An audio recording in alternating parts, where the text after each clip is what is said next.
Hi, I'm Dr. Melanie Gray of Ablaze Coaching and Consulting. Thanks for visiting our site. You're likely here today because you want some tips on how to reclaim your life and overcome burnout. And I have done it, so I understand how it is to work long hours, to be on call, to have to be mandated to stay when you have already worked your full shift. Guys, I know how tiring it can be if you're in an office and you're salaried and you're having to work additional hours, more than 40, because you are salaried and you're trying to support your teams. But look, it's a big deal, it's a problem, but you are not alone. Burnout appears more prevalent among specific groups like women, mid-level employees, and younger workers. 54% of mid-level employees and 54% of workers under 40 report having high levels of stress and burnout, with it being really prevalent among women. And so women do a lot, not that you men don't, but it's important to understand that burnout is a really big problem. Often because you're overwhelmed by responsibilities in your job. Every company seems to want to do more with less. But it's important for you that you recognize that you need a change and that you take control and authority for your mental well-being. You must prioritize yourself. I had to learn to do that. I had to learn to stop coming in every time they called. I had to stop taking everyone's shift because there was no one else to fill it. And I had to prioritize myself. And I had to make a decision to find joy in the moment of my life and understand that all of my satisfaction was not just going to come from my job. I needed to make myself and my life well-rounded. Self-care is not selfish. You cannot serve from an empty vessel. And that is what so many people are trying to do.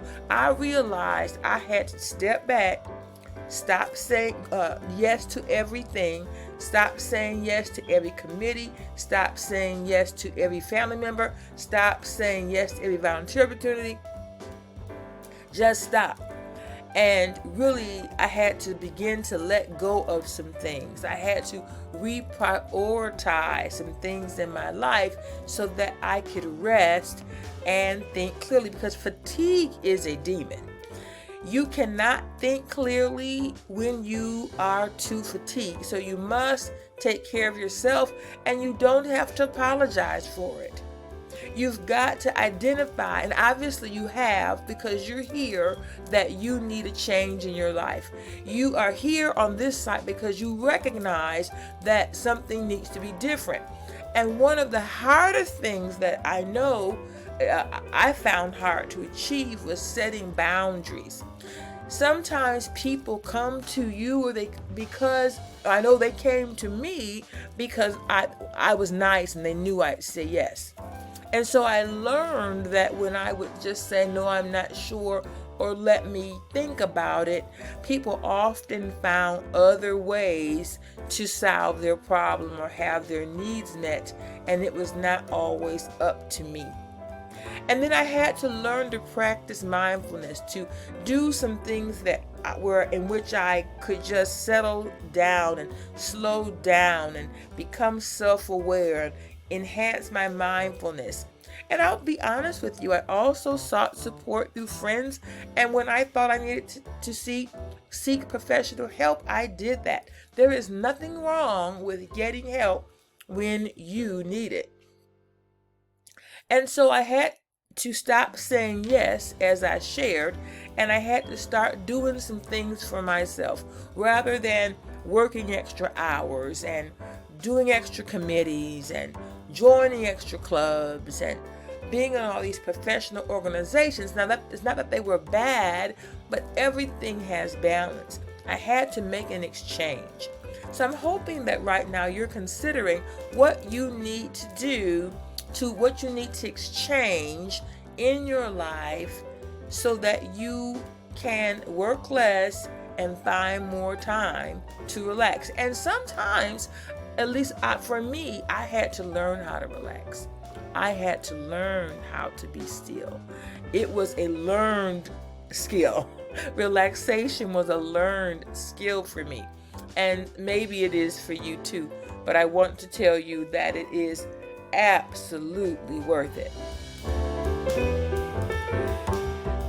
Because, we spend a lot of time at work, but at 80%. So when we're at work, we want to do a good job, but it does not need to dictate every aspect of our lives.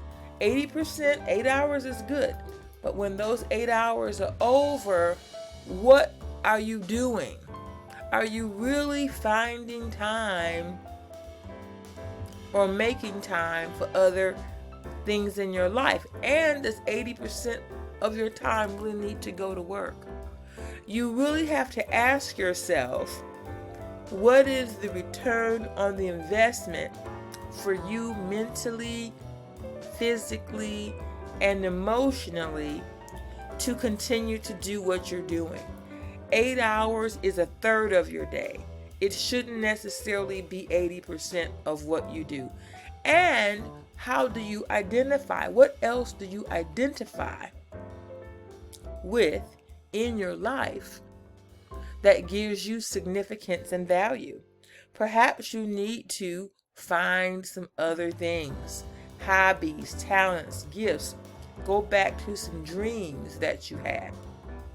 So what I learned is it was okay to put myself at the top of the heap. That it was okay for me to prioritize myself, say no, establish boundaries. Now, when you're saying no and establishing boundaries with people who are used to you saying yes, they may not like it. They might give you some pushback. I know I got a lot of pushback. I asked someone once, so why do you always ask me to fill in for you? And this girl said to me, well, Melanie, everybody says you're nice and you're likely gonna say yes. So when I realized that maybe I was being taken advantage of, I began to set stronger boundaries.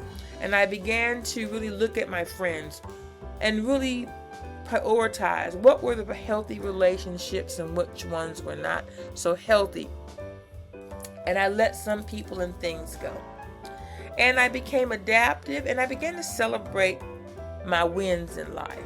Everything is not about work. I began to see myself more well-rounded. I even took a basket weaving class and I learned to paint. And some things I tried just for the fun of trying them, not because they were going to become lifelong hobbies, but I felt it was important to take the time to just expose myself to as much as possible so that I could find other ways to relax and become the well-rounded person that I've become today. And so what I do in my role as a coach is I help people set priorities, boundaries, and I help people dream again. I help them put themselves first and to decide what their journey is going to be. Everyone's journey does not have to look the same, and success does not have to be spelled MONEY. Success is defined by your values and what brings you joy. So to find joy, you must first find yourself and make yourself a priority. So I hope that this helps you. If you want some more tips on overcoming burnout, there's an audio book and a PDF below. Thanks for visiting and subscribe to our channel. Make it a great day.